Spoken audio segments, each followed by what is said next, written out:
Omniskeptic calling in from Canada. Omniskeptic, thank you for interrupting our riff session. I do appreciate it. What's up?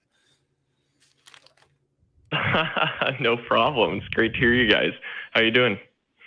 Doing good. Talking about lots of memes today. It's just a meme-filled day, and I'm all right with that. So, please break the pace. What do you got for us?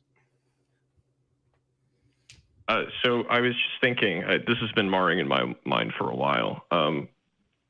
I come from like a very Christian background, so that's the angle I'm coming at this from. And so there's always been, at least in my Christian circles, a conflation of truth and values, right? Like this notion of sort of objective moral values that if you don't like something, you say, oh, well, my moral proclamations are based on what I find disfavorable. So like, I don't like murder, right? So that's morally wrong. And then if you were talking to somebody who is devout, they might respond with like, oh, well, it doesn't really matter what you want, right? Like God has made murder wrong. So you just need to like correct your values. Sure. And this has ended up in a situation where it's the things you do should ultimately be moving towards something resembling heaven, right? Like that's your end game. So the actions you do should presumably get other people to heaven, should get yourself to heaven, and you should embody all these wonderful righteous principles. Want to create heaven on earth, right? Yeah.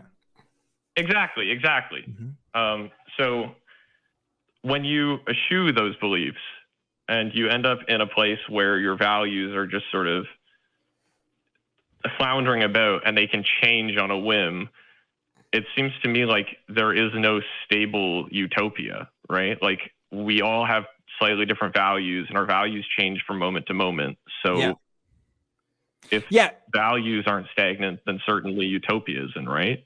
Yeah, absolutely. This is evident if you look at the Bible's version of heaven, or at least its brief descriptions of like the new heaven and new earth and stuff. It doesn't really appeal to me. And I imagine if I talked to 10 people on the street, if I asked people if they'd want to live in a place like how it's described, they probably wouldn't want to live there either, but maybe it would appeal to the cultural sensibilities of the people who were interested in reading that book, right? And so like heaven and what's good for us and what we think is right is constantly changing throughout the years and throughout culture. So it totally makes sense to me that when they're writing about heaven, they're talking about like kingdom walls and jewels being everywhere and streets made of gold, where it's like, that's cool. My idea of heaven is like just sitting on the couch and playing video games and like I don't know, having cool fun times with my friends. I mean, like maybe that's not pure enough or holy enough, but like it definitely speaks to different cultures' ideas of what ultimate is. If you look at like Hindu philosophy and Buddhist philosophy of what is kind of the goal for them, if you were talking about achieving enlightenment or even becoming one with all, that's totally different from an American sensibility of like what's going to be ultimate for us, or even a capitalist sensibility of what's going to be the best, getting the most amount of resources and the most amount of money. I mean, like everybody has different ideas, so it is going to be in flux. It doesn't really make a lot of sense to appeal to an ancient idea of heaven that just doesn't apply to us. But. Yeah, I will say this is I've never really thought about this before, but now that I'm thinking about it from my own theological background, it's definitely bizarre because witnesses don't believe that most of them go to heaven. They believe that they will be resurrected on earth and live forever on earth in a paradise version of earth. But basically their version of heaven is like a giant cult compound. Like they all have to do work. Like, oh, the grass is all super green and we all have to build our own houses. And we still have to preach to people because everybody's getting resurrected and some of them weren't Jehovah's Witnesses before. So now it's like just an extension of what they're already doing. Yeah. And it sounds terrible. Like that doesn't sound like a heaven or a paradise at all. That sounds totally shitty. Yeah. Now a Christian might respond and say, well, it doesn't sound good to us now, whatever our heaven is. But when we're made pure in the eyes of God, and when we approach that place, whatever approaching that place even really means. Like it'll become something that's desirable to us. I heard this growing up because I talked about when I remember being a kid thinking like, oh, that sucks. That doesn't sound very good.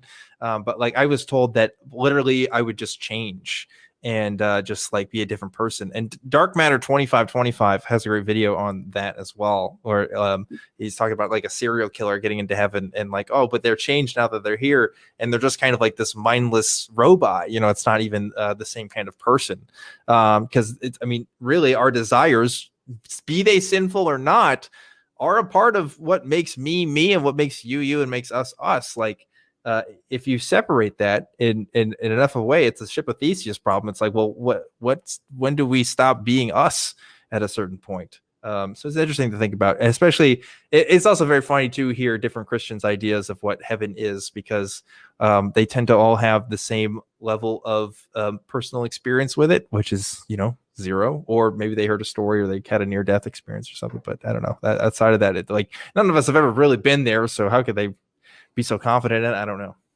Yeah.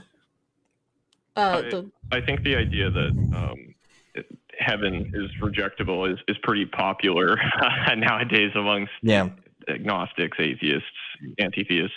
But I feel like a lot of time is spent ragging on heaven when not enough time is spent thinking about like the alternative. So rejecting heaven is one thing, but like what is the replacement? Like there are immediate things that you want to satisfy right now, right? Like you want to have a good night's sleep, you want to be successful in your job. But when you're like planning for future generations, and I'm talking like macro long scale here, like I'm not talking your lifetime, I'm talking society as a whole, like as a species, what are we moving towards? For the philosophically uninitiated, the first thing you do, of course, is you say, okay, well, what makes things in the world good?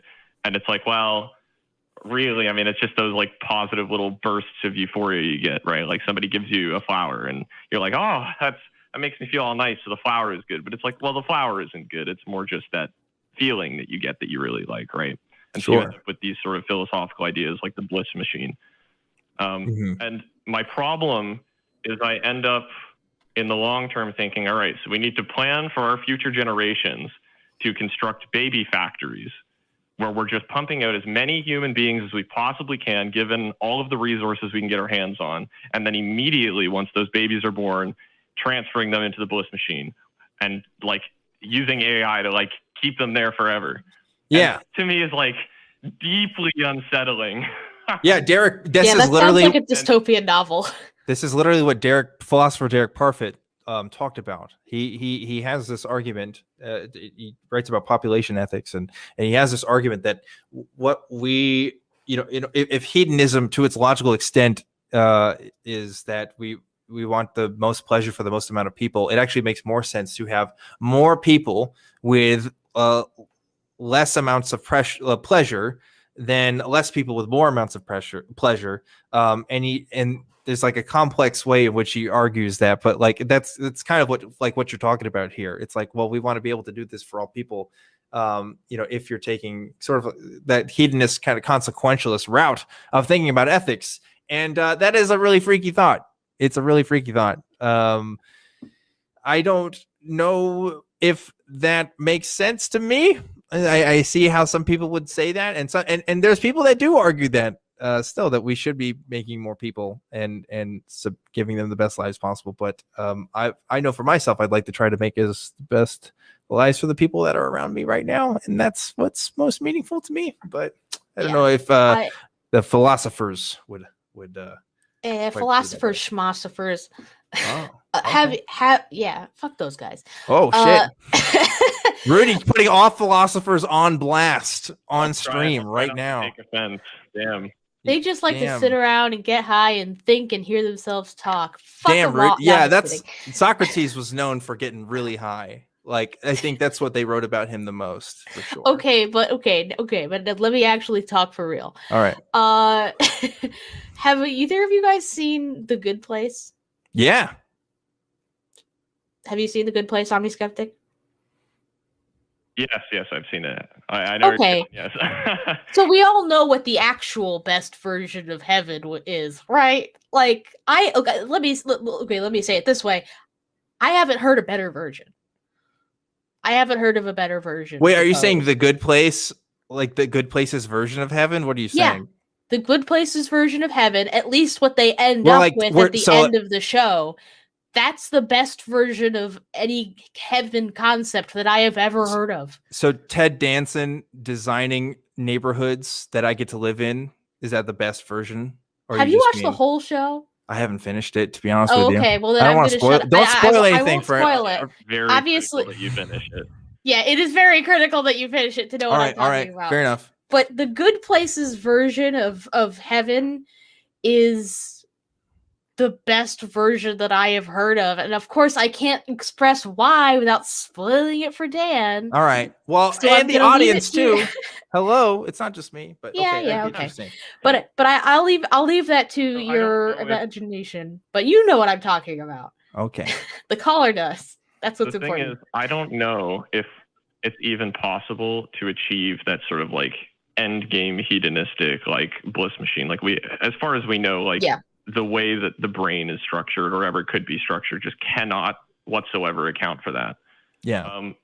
And it's just so far in the future. Like in order to make that sustainable, you'd probably need AI to be like, and you'd have to like be capable of like space travel in order to get the resources you need. And it's just, it's too far fetched for me.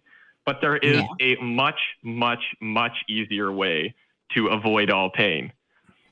So hopefully you can see the next step here that in the problem for me.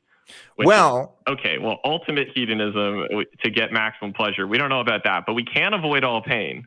yeah. And so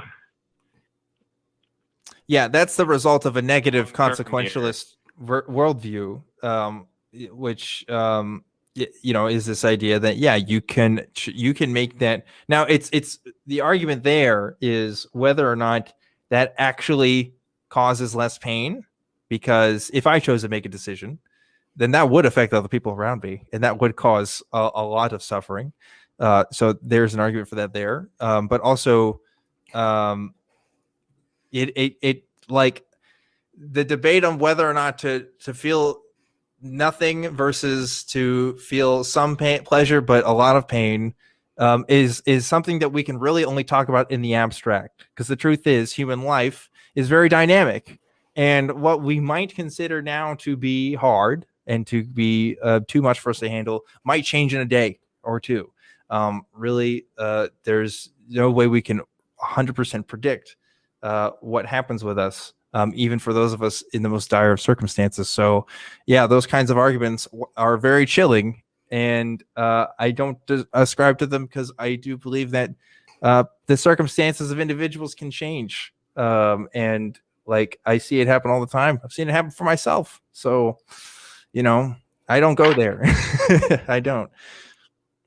Any thoughts on that, Rudy? Yeah, I mean, I pretty much feel the same way about it, is that, like, yeah, maybe in that really big picture, far off view sense, achieving like ultimate human happiness is impossible, but I guess that's never been my goal. I'm just like doing the best I can for myself and for the people around me, and I think that realistically that's all anybody can do.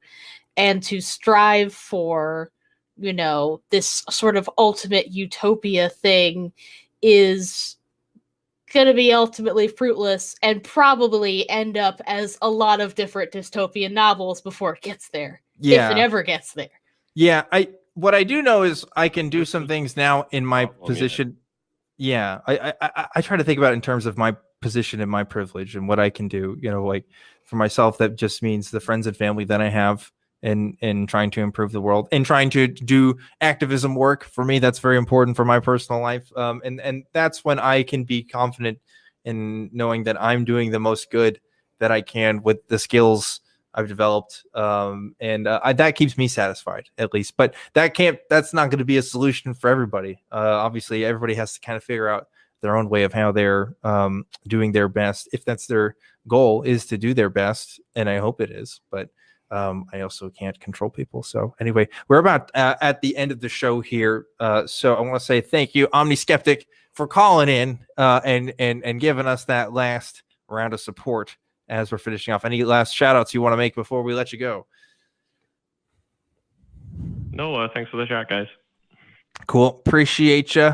And hope you have a great rest of your night.